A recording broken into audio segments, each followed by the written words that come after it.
Planning and preparation. हालांकि हमने सारे स्टेप्स को ब्रीफली ऑलरेडी समझ लिया है, आपको थोड़ा डिटेल में इलाबोरेट। तो दोस्तों हमारा जो पहला स्टेप्स है यानी कि प्लानिंग एंड प्रिपरेशन, इसका पर्पस क्या है, इसको हमें क्यों करने की जरूरत है। जैसे कि मैंने आपको पहले ही बताया है, प्लानिंग एंड प्रिपरेशन फॉर्मली इसको इंडक्ट किया गया है नए वाले गाइडलाइन में, लेकिन ये पहले वाले फॉर्मेट में भी था, है ना, उसमें भी बात करता था। इसमें इसका पर्पस बेसिकली होता है प्रोजेक्ट आइडेंटिफिकेशन, यानी कि हम जिस एफएमए करने जा रहे हैं उसको प्रॉपर तरीके से आइडेंटिफाई करना, उसके स्कोपिंग को डिफाइन करना, उसमें ये आइडेंटिफाई करना कौन सा प्रोडक्ट है, कौन सा लाइन है, कौन सा असेंबली है जिसके बारे में हम लोग एफएमए करने वाले हैं, जिसको भी हम कह सकते हैं दोस्तों ये एनालिसिस का हमारा बाउंड्रीज क्या है। बाउंड्रीज का मतलब दोस्तों उसमें क्या इंक्लूड किया गया, क्या एक्सक्लूड किया गया, यानी कि हम इसमें क्लियर करते हैं प्लानिंग प्रिपरेशन में कि हमें किस लाइन में काम करना है, किस प्रोडक्ट में काम करना है, किस असेंबली में हमको एफएमए का एनालिसिस करना और कहाँ नहीं करना है। ये क्लैरिटी हमको जो बाउंड्री है, जिसे कि हम सिक्स सिग्मा की भाषा में भी कहते हैं कि स्कोप इन और स्कोप, यानी कि हमारे प्रोजेक्ट के स्कोप में क्या रहेगा, स्कोप इन हो गया, और प्रोजेक्ट में क्या कवर नहीं किया जाएगा वो हो गया स्कोप। तो ये जो स्कोप इन और स्कोप आउट है, इसको भी हम कवर करते हैं प्लानिंग एंड प्रिपरेशन। इसके बाद दोस्तों एक इंपॉर्टेंट चीज को ऐड किया गया है अब नए वाले गाइडलाइन में। प्रोजेक्ट प्लान में 5T को कंसीडर करने की बात की गई है ना। अब 5T क्या है इसको हम आगे में जानते हैं, तो ये बहुत इंपॉर्टेंट है, नया एलिमेंट ऐड किया गया है, 5T को कंसीडर करना है प्रोजेक्ट प्लान। और साथ ही साथ हमारा ऑब्जेक्टिव भी होता है identification of baseline FMA with lesson learns. Baseline FMA का मतलब होता है दोस्तों, यानी कि जिस एफएमए को हम बनाने वाले हैं, सिमिलर एफएमए को हम बनाएं या फैमिली एफएमए को हम बनाएं, जिसको कि आज ए बेस कोई भी नए प्रोडक्ट के डेवलपमेंट करने के दौरान हम उसको इस्तेमाल कर सकते हैं। यानी कि फॉर एग्जांपल आप एक प्रोडक्ट का आप अगर एफएमए बना रहे हैं और आपकी कंपनी जो है से फॉर एग्जांपल मशीनिंग करती है, मशीनिंग में आपके पास में टिपिकल सेटअप है और प्रोडक्ट ए जो बना रहे हैं आप, अगर प्रोडक्ट बी आता है तो सेम सेटअप में सेम प्रोसेस को फॉलो करेगा। प्रोडक्ट अलग कस्टमर्स का होगा, प्रोडक्ट का नाम अलग हो जाएगा, लेकिन जो ऑपरेशन करने वाले हैं आप में भी टर्निंग करने वाले हैं, ड्रिलिंग करने वाले हैं, बोरिंग करने वाले हैं, ब्रोचिंग करने वाले हैं, सिमिलर सेटअप में सिमिलर तरह के ऑपरेशन को किया जाएगा। तो जो एफएमए आप एक बना रहे हैं वो बेसलाइन एफएमए के तौर पे या फैमिली एफएमए के तौर पे, उसको अलग अलग नाम से जानते हैं, उसके तौर पर जाना जाएगा। बेसिक फॉर द स्ट्रक्चर, यानी कि आपका पर्पस जो होता है कि आप प्रोजेक्ट को क्यों करना चाह रहे हैं, उसका जो बैकग्राउंड होता है वो भी क्लियर होता है हमारा प्लानिंग एंड प्रिपरेशन। तो दोस्तों कुछ टिपिकल एलिमेंट्स है जिससे कि क्लैरिटी मिलती है कि जो हम प्रोजेक्ट कर रहे हैं आखिर करके।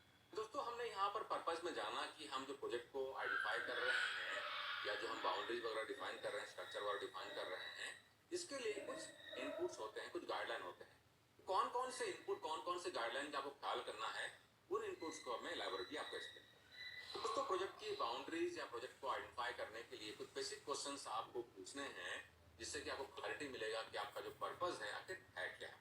उसमें से कुछ टिपिकल क्वेश्चंस हो सकते हैं दोस्तों कि किस कस्टमर्स के लिए आप ये प्रोजेक्ट कर रहे हैं, किस इंडस्ट्री के लिए आप ये प्रोजेक्ट कर रहे हैं, किस प्रोडक्ट के लिए आप कर रहे हैं। फॉर एग्जांपल क्या ये आप ऑटोमोटिव इंडस्ट्री के लिए कर रहे हैं, क्या आप इक्विपमेंट मैन्युफैक्चरिंग के लिए कर रहे हैं, क्या आप सॉफ्टवेयर डेवलपमेंट करने के लिए कर रहे हैं, क्या आप पर्टिकुलर प्रोसेस जो कि आपका एग्जिस्टिंग प्रोसेस है, स्टाम्पिंग है, वेल्डिंग है, फोर्जिंग है, कास्टिंग है, आप उसके लिए कर रहे हैं, क्या कोई नया प्रोसेस आया हुआ है, क्या आपकी जो कंपनी है ये जो प्रोजेक्ट कर रही है क्या उसमें एफएमए करने की जरूरत है, क्या हमारी जो कंपनी है इस प्रोजेक्ट को डील करने के लिए क्या डिजाइन रिस्पॉन्सिबल है, डिजाइन में क्या हम प्रोडक्ट डिजाइन रिस्पॉन्सिबल है, क्या प्रोडक्ट का डिजाइन हम खुद करने वाले हैं या हम सिर्फ प्रोसेस डिजाइन करने वाले हैं, क्या इस प्रोजेक्ट को जो हम एफएमए बनाने वाले हैं क्या एक बड़ा सा असेंबली है, क्या उसमें सब असेंबली किया जा रहा है, क्या उसमें हम कुछ बीओपी पार्ट सप्लायर से लेने वाले हैं या सारे पार्ट जो है हम अपने यहाँ पर मैन्युफैक्चरिंग करने वाले हैं, उनका इंटरफेसिंग कैसा है। तो दोस्तों कुछ टिपिकल क्वेश्चंस हैं जो कि आपको पूछने चाहिए, अपनी टीम के अंदर में डिस्कशन करने चाहिए किसी भी एफएमए प्रोजेक्ट को कैरी करने के लिए। इससे आपको बाउंड्रीज में क्लैरिटी मिलेगी, पर्पस और ऑब्जेक्टिव्स में आपको क्लैरिटी। दोस्तों आगे बढ़ते हैं और समझते हैं कि एफएमए के स्कोप को डिफाइन करने के लिए, है ना, जैसे कि हम कोई प्रोजेक्ट लेते हैं, सिक्स सिग्मा प्रोजेक्ट लेते हैं, या हम अगर कोई दूसरा तरह का प्रोजेक्ट लेते हैं, सीआईपी प्रोजेक्ट लेते हैं, क्वालिटी साइकिल प्रोजेक्ट लेते हैं, तो हम स्कोपिंग करते हैं कि जो हमारा प्रोजेक्ट है उसमें क्या कवर किया जाएगा और क्या कवर नहीं किया जाएगा। तो कुछ इंपॉर्टेंट पॉइंट्स हैं जो कि आपको ख्याल रखने की जरूरत है जो आप प्रोजेक्ट कर रहे हैं उसके स्कोप को डिफाइन करें। तो दोस्तों कुछ टिपिकल पॉइंट्स हैं जैसे कि आपको novelty of technology, degree of innovation का आपको ख्याल रखना है। यानी कि ये जो प्रोजेक्ट में करने वाला हूँ, जो प्रोडक्ट में करने वाला हूँ, क्या इसमें कुछ नया टेक्नोलॉजी का इस्तेमाल किया जा रहा है, क्या टेक्नोलॉजी सारे के सारे मेरे घर के हैं या कोई पेटेंटेड टेक्नोलॉजी का मैं इसमें इस्तेमाल करने वाला हूँ, क्या इसमें कस्टमर की कुछ रिक्वायरमेंट है वारंटी से पर्टेनिंग, फील्ड फेलियर से पर्टेनिंग, कोई पॉलिसी कस्टमर की तो नहीं है क्लेम से पर्टेनिंग कि फील्ड फेलियर अगर 1 लाख किलोमीटर के पहले अगर हो गया, 6 महीने का अगर अंदर हो गया तो ये पेनल्टी लगी, ऐसे कोई रिक्वायरमेंट तो नहीं है। इसमें डिजाइन में कितनी कॉम्प्लेक्सिटी है, कोई इसमें लीगल रिक्वायरमेंट तो नहीं है, साइबर सिक्योरिटी की रिक्वायरमेंट तो नहीं है, ये जो प्रोडक्ट है कहीं ऐसा कोई स्टैंडर्ड प्रोडक्ट तो नहीं है। फॉर एग्जाम्पल आप ऐसा कोई पार्ट बना रहे हैं, बेरिंग हो गया या फास्टनर हो गया, जो कि स्टैंडर्ड कैटलॉग प्रोडक्ट है, कोई कैटलॉग प्रोडक्ट तो नहीं है या कोई कस्टमाइज प्रोडक्ट हम बनाने वाले हैं। ये सारे पॉइंट्स है दोस्तों जो कि आपको पूछने चाहिए। इसके अलावा में भी हो सकता है कि साइबर फिजिकल सिस्टम यानी कि साइबर सिक्योरिटी कुछ रिक्वायरमेंट तो नहीं है, इसमें कुछ ऐसा हम सॉफ्टवेयर वगैरह इस्तेमाल तो नहीं करते जिसमें कि हैकिंग वगैरह भी हो सकती है ना। तो ये सारी चीजों का आपको ख्याल रखना है जब आप प्रोजेक्ट के स्कोपिंग वगैरह को आप डिफाइन करें। तो दोस्तों अभी हमने बेसलाइन एफएमए की बात की थी, तो अगर आप प्रोजेक्ट कर रहे हैं एफएमए का तो आपको कुछ सवाल ऐसे भी पूछने हैं जिससे कि आपको क्लैरिटी मिलेगी कि हमारे जो एग्जिस्टिंग एफएमए हैं, जो कि हमने एग्जिस्टिंग प्रोसेस के लिए बनाए हुए हैं, क्या उसको एज ए फैमिली एफएमए या बेसलाइन एफएमए लेते हुए हम नए प्रोजेक्ट को कैरी कर सकते हैं। उसके लिए भी कुछ टिपिकल क्वेश्चंस हैं जो कि आपको टीम में डिस्कशन करने चाहिए। कौन कौन से क्वेश्चंस हैं उसको जरा। तो दोस्तों कुछ सवाल ऐसे हो गए जैसे कि जो प्रोजेक्ट हम करने वाले हैं क्या वो सिमिलर प्रोजेक्ट है या सिमिलर प्रोसेस है जो कि हमने ऑलरेडी कैरी किया है, क्या उसमें सिमिलर डिजाइन है प्रोसेस का और प्रोडक्ट का, क्या उसमें कोई लीगल रिक्वायरमेंट ऐसा तो नहीं है जो कि हम ऑलरेडी कैरी कर रहे हैं, कुछ नया रिक्वायरमेंट ना हो, क्या उसमें क्लेम की, कस्टमर के डिफेक्ट की, फेलियर की रिक्वायरमेंट जो है एग्जिस्टिंग रिक्वायरमेंट से बिल्कुल मैच कर रही है, क्या उसमें कोई एर्गोनॉमिक इश्यूज तो नहीं है, क्या उसमें जो ऑपरेटिंग कंडीशंस हैं सिमिलर ऑपरेटिंग कंडीशन में हमको ये भी कैरी करने की जरूरत है कि जो मैन मशीन मेटल मेथड के जो रिक्वायरमेंट है जो अभी हम लोग एग्जिस्टिंग कंडीशन में कैरी कर रहे हैं, अभी भी जो नया प्रोजेक्ट हम करने वाले हैं उसमें भी सिमिलर रिक्वायरमेंट्स हैं, ऑपरेटिंग कंडीशन कुछ भी बदल नहीं रही है। तो अगर ये सारी चीजें अगर मैच कर रही है तो फिर आप सोच सकते हैं कि जो मेरा जो बेसलाइन एफएमई है या फैमिली एफएमई है जो मैंने ऑलरेडी तैयार किया हुआ है उसको मैं रिफर कर सकता हूँ नया प्रोजेक्ट को कैरी। आइए दोस्तों अब समझते हैं process for narrowing the preparation, यानी कि दोस्तों कि हमारा जो एफएमई है, हम जो एफएमई बनाने वाले हैं ये किस लेवल का बनाया गया, इसमें अलग अलग लेवल हो सकते हैं। यहाँ पर आप जो देख रहे हैं यहाँ पर चार जो ड्राइंग दिखाई गई है, चार जो क्वाड्रेंट में दिखाया गया है, ये जो है बता रहा है बेसिकली ऑल प्रोसेस लेवल, यानी कि ये ऑर्गेनाइजेशन लेवल का एक एफएमए हो सकता है जिसमें कि सारे प्रोसेस कवर किए गए हैं। दूसरा लेवल जो हो गया उसके नीचे का लेवल हो गया डिपार्टमेंट लेवल का हो गया जिसमें कि हम असेंबली, मेंटेनेंस या टेस्ट लैब उस डिपार्टमेंट लेवल में हम एफएमए बना रहे हैं। नेक्स्ट लेवल मेरा जो हो सकता है असेंबली लाइन लेवल का, यानी कि एक पर्टिकुलर लाइन को हमने पकड़ लिया और से फॉर एग्जांपल आपका मोटर असेंबली किया जा रहा है और मोटर असेंबली लेवल का हम एफएमए बना रहे हैं, या तो पर्टिकुलर प्रोसेस के लेवल का भी हम एफएमए बना सकते हैं। जैसे कि अगर हम लोग ने ले लिया में भी ले लिया स्टाम्पिंग लाइन ले लिया या स्टाम्पिंग प्रोसेस ले लिया, या हमने ले लिया है में भी असेंबली प्रोसेस ले लिया है, या हमने ले लिया कोर मेकिंग प्रोसेस ले लिया है, या हमने ले लिया फोर्जिंग प्रोसेस ले लिया है। एक पर्टिकुलर प्रोसेस लेके हम उस प्रोसेस लेवल का भी हम एफएमए बना सकते हैं। तो दोस्तों कहने का मतलब है कि इस तरह से अलग अलग लेवल के कॉम्प्लेक्सिटीज के आपके एफएमए हो सकते हैं। आप चाहें तो उसको ऑल प्रोसेस लेवल में बना सकते हैं जिसमें कि आपके कंपनी के बहुत सारे प्रोसेसेस इंक्लूडेड हैं, सारे मिला के आप बना रहे हैं। ये यहाँ पर देख रहे हैं आप, रिसीविंग एंड डिलीवरी हो गया, असेंबली हो गया, पेंट शॉप है, मेंटेनेंस है, वेल्ड और टेस्ट लैब, सारे को इंक्लूड किया गया है। तो और प्रोसेस लेवल का भी आपका बन सकता है, या तो आपने उसको फर्दर लेवल में ब्रेक कर दिया और पर्टिकुलर एक डिपार्टमेंट लेवल में फंक्शन लेवल में भी आप बना सकते हैं। आपने उसमें असेंबली, मेंटेनेंस और टेस्ट लैब उनके अलग अलग फंक्शन के हिसाब से भी एफएमए बना सकते हैं, या एक पर्टिकुलर ले लिया असेंबली ही ले लिया, या सिर्फ मेंटेनेंस ही ले लिया, या सिर्फ और सिर्फ टेस्ट लैब ले लिया और उससे पैटर्निंग भी एफएमए हमने बना लिया, ये भी कर सकते हैं। या एक पर्टिकुलर प्रोसेस को ले ले, जो हमने एग्जांपल देखा था यहाँ पर, जैसे कि लिया हुआ प्रोसेस में ना, इलेक्ट्रिकल मोटर असेंबली लाइन, इस पर्टिकुलर लाइन का हमें बनाने की कोशिश की गई है। उस तरीके से आप forging line, core making process line या ड्रिलिंग लाइन वगैरह वगैरह उस तरह से आप ले सकते हैं लाइन। दोस्तों हम समझते हैं कि आपको एफएमए प्रोजेक्ट करने के लिए कुछ इंपॉर्टेंट एलिमेंट्स का ख्याल रखना है। कौन कौन से इंपॉर्टेंट एलिमेंट है उसका हम। तो दोस्तों पीएफएमई का डेवलपमेंट आपको डीएफएमई करने के बाद में आपको करना है, यानी कि पहले आपको डीएफएमई या अगर आप डिजाइन रिस्पांसिबल नहीं है तो आपका जो कस्टमर है अगर वो डिजाइन रिस्पांसिबल है तो उन्होंने डीएफएमई या डिजाइन एफएमई बना लिया है, तब जाके आप पीएफएमई बनाएंगे। अगर आप प्रोडक्ट डिजाइन और प्रोसेस डिजाइन दोनों रिस्पांसिबल हैं तो पहले आप डिजाइन एफएमई बना लेंगे, उसके बाद आप पीएफएमई या प्रोसेस एफएमई। दोस्तों एफएमए करने के दौरान में आपको 5T का ख्याल रखना है, जिसमें कि इंटेंट, टाइमिंग, टीम, टास्क और टूल, इनको ख्याल रखना है। इनके बारे में हम थोड़ा डिटेल में आगे जानेंगे। ये अभी नए गाइडलाइन की एक्सक्लूसिव रिक्वायरमेंट्स है। जो भी आपका कस्टमर है, फॉर एग्जांपल आप महिंद्रा को सप्लाई कर रहे हैं या टाटा मोटर को सप्लाई कर रहे हैं या आप वॉल्वो को सप्लाई कर रहे हैं, जो भी आपका कस्टमर है या आप नॉन ओईएम में सप्लाई कर रहे हैं या नॉन ऑटो इंडस्ट्री में आप ऑपरेट कर रहे हैं, जो भी आपका कस्टमर हो गया, तो कस्टमर्स की स्पेसिफिक रिक्वायरमेंट्स क्या है आपको उसको ध्यान रखना है। नेक्स्ट इनपुट है दोस्तों, एफएमए को जितना जल्दी हो सके शुरू कर लें। काफी बार देखा गया कि एफएमए जो होता है बहुत लेट में शुरू किया जाता है, तो कुछ क्रिटिकल एलिमेंट जो कवर किए जाने होते हैं वो कवर नहीं होते हैं और फेलियर होना स्टार्ट होता है। तो प्रोएक्टिवली आपको एफएमए को एडवांस प्रोडक्ट क्वालिटी प्लानिंग या एपीक्यूपी के दौरान में ही जो भी फेजेस हैं उसके हिसाब से आपको टाइमली बेसिस में शुरू कर लेनी है।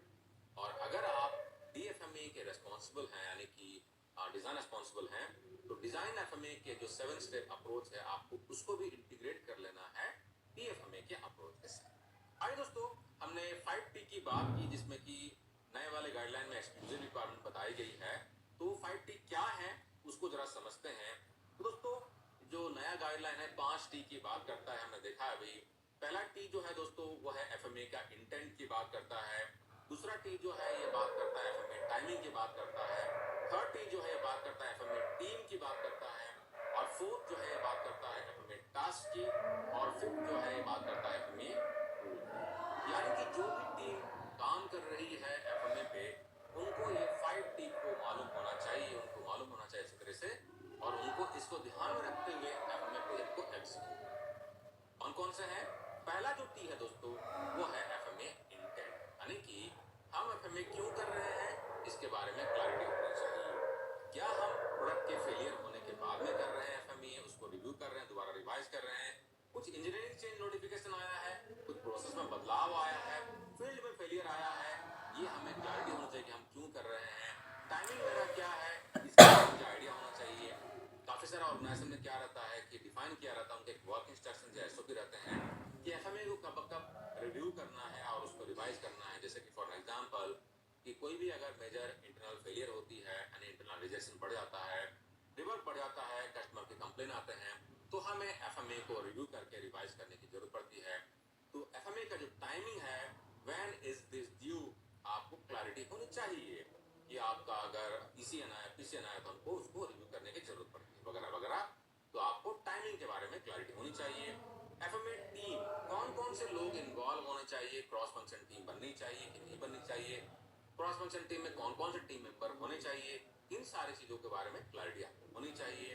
एफएमए के task, what work needs to be done, FMA में करना क्या है, कौन से फॉर्मेट का इस्तेमाल करना है, कैसे कैसे प्रोग्रेस करना है ना, वो सारे जो स्टेप्स होते हैं उसके बारे में क्लैरिटी होनी चाहिए। FMA tool, how do we conduct the analysis, जो मेरा एफएमए का जो एनालिसिस है, मुझे एक्शन प्रायोरिटी बनाना है, सीवीटी आकरण डिटेक्शन का रैंकिंग करना है, रिकमेंडेड एक्शन पे काम करना है वगैरह, है ना। तो इन सारी चीजों के बारे में टीम को अच्छी तरीके से क्लैरिटी होनी चाहिए। अगर आपका इंटेंट, टाइमिंग, टीम, टास्क और टूल, आपने इस 5T को ध्यान अगर आपने इस 5T को ध्यान में रखा तो आपका प्रोजेक्ट प्लानिंग सही होगा और आपका फर्स्ट स्टेप जो है सक्सेसफुली कंप्लीट। तो दोस्तों जब हम एफएमए इंटेंट की बात करते हैं तो इसमें बहुत इंपॉर्टेंट है कि जो टीम मेंबर्स काम कर रहे हैं एफएमए प्रोजेक्ट में, उनको प्रोजेक्ट के बारे में क्लैरिटी होनी चाहिए कि क्यों कर रहे हैं हम, और कॉम्पिटेंसी होनी चाहिए कि जिस प्रोजेक्ट पे, जिस प्रोसेस पे, जिस असेंबली पे हम एफएमए कर रहे हैं उनके बारे में उनको अच्छी तरह से पता हो, टेक्निकल अंडरस्टैंडिंग हो, के बारे में उनको क्लैरिटी हो। और दोस्तों देखा गया कि जो टीम मेंबर्स हैं जब उनको अपने रोल के बारे में, प्रोजेक्ट के बारे में, टेक्निकल एस्पेक्ट्स के बारे में अगर अच्छी तरह से पता हो तो प्रोजेक्ट भी अच्छी तरह से एग्जीक्यूट।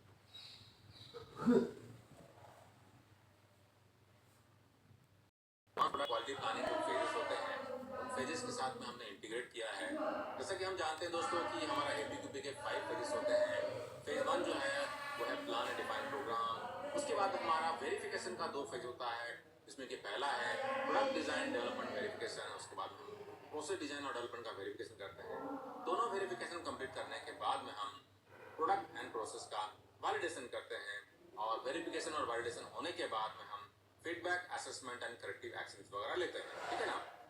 तो मेरा डीएफएमए और पीएफएमए दोनों की शुरुआत जो हो रही है, कंसेप्चुलाइजेशन जो हो रहा है, इनके प्लानिंग जो है वो एपीक्यूपी के प्लानिंग फेज के दौरान ही हो जाती है। यानी कि plan FMA planning in concept phase before product development begins. यानी कि इसका जब हमारा प्लानिंग चल रहा हो तो उसी के साथ साथ हमारा प्लानिंग एफएमए का भी होना चाहिए। और हमारा डीएफएमए का जो इन्फॉर्मेशन है वो निकल के फिर पीएफएमए में जाएगा और पीएफएमए को सक्सेसफुली एग्जीक्यूट करने में उनको हेल्प करेगा। उसके बाद में दोस्तों हमारा एपीक्यूपी का जो दूसरा फेज है product design and development verification. और डीएफएमए का शुरुआत हम क्या करेंगे, start DFMA when the design concept is well understood. जब हमने डिजाइन कॉन्सेप्ट को अच्छी तरह समझ लिया, समझने के बाद ही हम डीएफएमए की शुरुआत करेंगे। और पीएफएमए की शुरुआत कब करेंगे, जब हमारा प्रोडक्शन का कॉन्सेप्ट जो है अच्छी तरह से हमने समझ लिया हो, उसके बाद ही हम पीएफएमए करेंगे। डीएफएमए में फर्दर एपीक्यूपी के हमारे तीसरे फेज में अगर डीएफएमए की बात करें, complete DFMA analysis prior to release of design specification for quotation.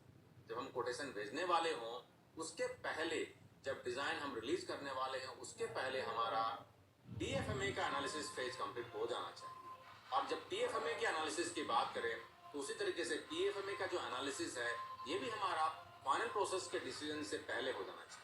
और एपीक्यूपी के जब हम 4th फेज में पहुंचते हैं यानी कि प्रोडक्ट एंड प्रोसेस वैलिडेशन, उस समय में हमारा डीएफएमए का एक्शन सारे हमारे डिसाइड हो जाने चाहिए। यानी कि प्रोडक्शन टूलिंग बनने से पहले हमारा डीएफएमए का जो एक्शन प्लानिंग है वो 4th फेज में जाके सारा कंप्लीट हो जाना चाहिए। उसी तरीके से दोस्तों अगर हम पीएफएमए की बात करें तो 4th फेज में हमारा पीएफएमए के सारे एक्शंस पीपैप से पहले कंप्लीट हो जाने चाहिए। और जब हम एपीक्यूपी के 5th फेज की बात करते हैं, फीडबैक, असेसमेंट, करेक्टिव एक्शन, जैसा कि हम एपीक्यूपी में 5th फेज में जाके किसी भी फेज के अगर करेक्टिव एक्शन हमको लेने हैं, करेक्शन करने हैं, तो वापस हम पुराने फेजेस में जाके वहां पर हम एक्शन लेके उसको दोबारा शुरू कर सकते हैं। उसी तरीके से अगर हम डीएफएमए और पीएफएमए की बात करते हैं तो एपीक्यूपी के 5th फेज में आने से अगर हमारे डीएफएमए में या पीएफएमए में कोई अगर खामियां रह गई है, कुछ प्रॉब्लम रह गया है, तो उसको भी दोबारा शुरुआत करके या उस फेज में जाके शुरुआत करके हम दोबारा करेक्शन करें। तो दोस्तों ये हो गया हमारा इंटीग्रेशन एपीक्यूपी के साथ में डीएफएमए और पीएफएमए का। उसी तरीके से दोस्तों जो कंपनी वीडीए सिस्टम को फॉलो करती है प्रोडक्ट डेवलपमेंट में, तो वीडीए में मैच्योरिटी लेवल का इस्तेमाल किया जाता है और उसमें ML0 से लेके ML7 तक का अलग अलग फेजेस का इस्तेमाल किया जाता है। यानी कि टोटल उसमें 8 फेजेस होते हैं, ML0, 1, 2, 3, 4, 5, 6 और 7। इस तरीके से अलग अलग फेजेस का इस्तेमाल किया जाता है वीडीए के प्रोडक्ट डेवलपमेंट के फेजेस में। और उसमें अगर हम लोग डीएफएमए और पीएफएमए की बात करते हैं तो वीडीए का जो पहला फेज है ML0, ये बात करता है innovation approval for serial development. यहाँ पर एफएमए की इस्तेमाल नहीं की जाती, इसमें नहीं होता है। एफएमए का जो इस्तेमाल होता है ML01 से शुरू होता है। और जैसा कि हमने देखा था AIG वाले एपीक्यूपी के फेजेस के साथ में इंटीग्रेशन, उसी तरीके से यहाँ पर भी ML01 जो कि एक तरीके से दूसरा फेज हो जाता है, या हम बोल सकते हैं कि इनोवेशन करने के बाद में आपका डेवलपमेंट करने का पहला फेज होता है। यहाँ पर उसी तरीके से डीएफएमए और पीएफएमए का जो कॉन्सेप्चुलाइजेशन होता है यहाँ पर स्टार्ट हो जाता है।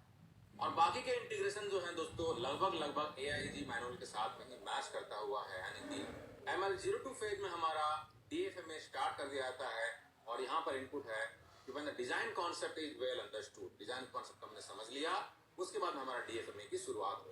यहाँ पर हमारा कंसेप्चुलाइजेशन हो रहा है, यहाँ पर हम एक्टिविटीज को स्टार्ट कर दे रहे हैं। और पीएफएमए की एक्टिविटी हमारी जो होती है वो भी हम यहाँ पर स्टार्ट करते हैं। ML03 में जो कि हमारा यहाँ पर 4th फेज हो रहा है, उसमें डीएफएमए की कुछ एक्टिविटीज बताया analysis prior to release of design specification for quotation. यानी कि डीएफएमए के एनालिसिस जो है हम यहाँ पर कंप्लीट कर रहे हैं। यहाँ पर पीएफएमए कुछ एक्टिविटीज नहीं बताई गई हैं और ML4 में डीएफएमए कोई एक्टिविटी नहीं है, लेकिन पीएफएमए की एक्टिविटी की जा रही है। कौन सी एक्टिविटी है जरा देखते हैं इसको। Complete PFMA analysis prior to final process decisions. जिस तरीके से हमने इंटीग्रेशन देखा था एआईजी वाले में, उसी तरीके से जो कि थर्ड फेज में था, उसी तरीके से हमारे यहाँ पर भी फॉर्मल तरीके से अगर बात करें तो ये एक तरीके से ये 5वां फेज हो रहा है या ML0 फेज हो रहा है। यहाँ पर भी सिमिलर एक्टिविटी पीएफएमए के लिए दी गई है। और ML05 में फेज में डीएफएमए के लिए कुछ एक्टिविटी बताई गई है। Complete DFMA actions prior to production tooling. Production tooling को डेवलपमेंट करने से पहले डीएफएमए के एक्शंस कंप्लीट हो जाने चाहिए। और पीएफएमए का जो एक्शन है वो ML06 स्टेप में होगा। यानी कि दोस्तों आप देख सकते हैं कि ML03 में डीएफएमए की एक्टिविटी बताई गई है, ML04 में डीएफएमए की है, ML05 में फिर डीएफएमए, फिर यहाँ पर पीएफएमए की। यानी कि एक एक फेजेस के हमारे स्किप हो रहे हैं एपीक्यूपी के साथ में डीएफएमए और पीएफएमए के अलाइनमेंट। और ML07 जो कि लास्ट स्टेप है, उसी तरीके से यहाँ पर भी डीएफएमए और पीएफएमए की एक्टिविटीज को हम लोग जो फीडबैक असेसमेंट होता है उसी तरीके से हम यहाँ पर भी रिव्यू करेंगे। कहीं पर अगर हमको लगता है कुछ प्रॉब्लम है, करेक्टिव एक्शन लेना है, हम दोबारा शुरुआत कर सकते हैं। दोस्तों हम जानते हैं कि जो नया वर्जन गाइडलाइन है एफएमए का, ये एफएमए टीम के बारे में क्या बात करता है।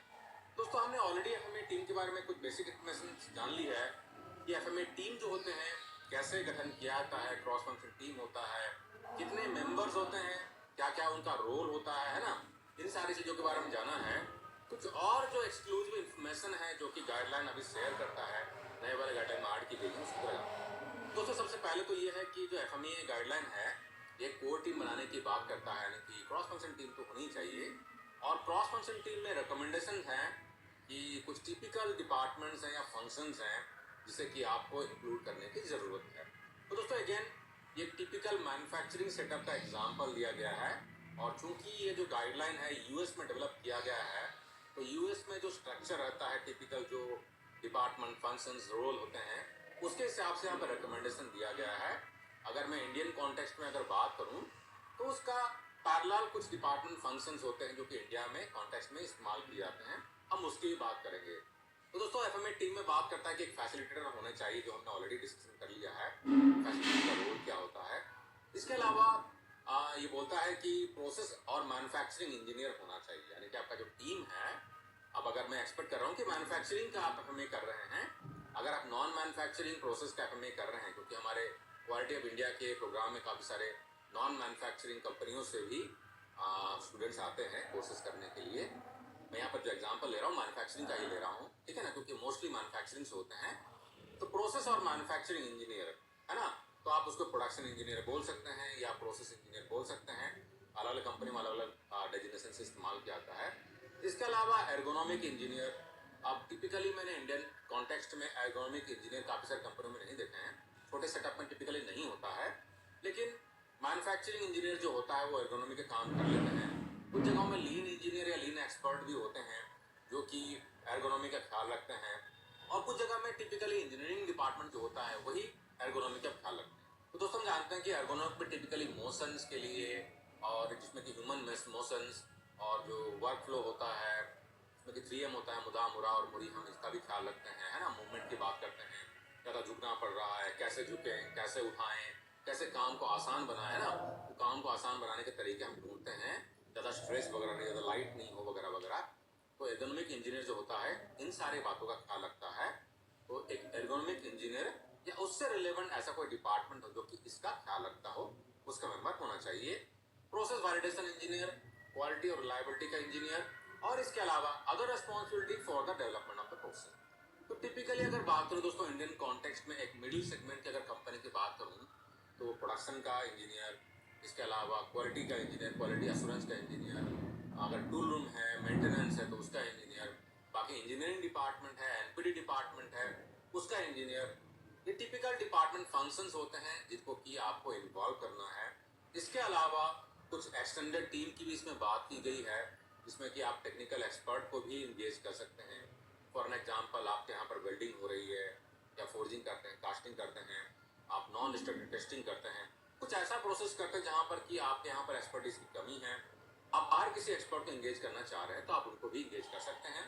इसके अलावा आप चाहें तो सर्विस इंजीनियर हो गया, प्रोजेक्ट मैनेजर हो गया, फंक्शनल सेफ्टी इंजीनियर हो गया, परचेज डिपार्टमेंट से बंदे, सप्लायर को इन्वॉल्व कर सकते हैं, कस्टमर से आप बंदे को इन्वॉल्व कर सकते हैं, क्योंकि काफ़ी सारे रिक्वायरमेंट हैं ऐसे एफएमई में जहाँ पर कि कस्टमर्स के इनपुट भी लगेंगे। ऐसा कोई प्रोडक्ट है जो कि आप किसी सप्लायर से ले रहे हैं तो सप्लायर का एंगेजमेंट भी जरूरी हो जाता है। तो कहने का मतलब दोस्तों कि जो गाइडलाइन है आपको बहुत लिबर्टी देता है तरह तरह के लोगों को आपको एंगेज करने के लिए। एज ए टीम लीडर आपको देखना है, अगर आप प्रोजेक्ट को लीड कर रहे हैं तो कौन कौन से सुटेबल बंदे हैं जो कि आपको प्रोजेक्ट में आपको सहायता कर सकते हैं, आप उनको इन्वॉल्व करें। आगे बढ़ते दोस्तों, अब समझते हैं बेसलाइन एफएमई के बारे में। तो दोस्तों हमने बेसलाइन एफएमई के बारे में ऑलरेडी डिस्कशन कर लिया।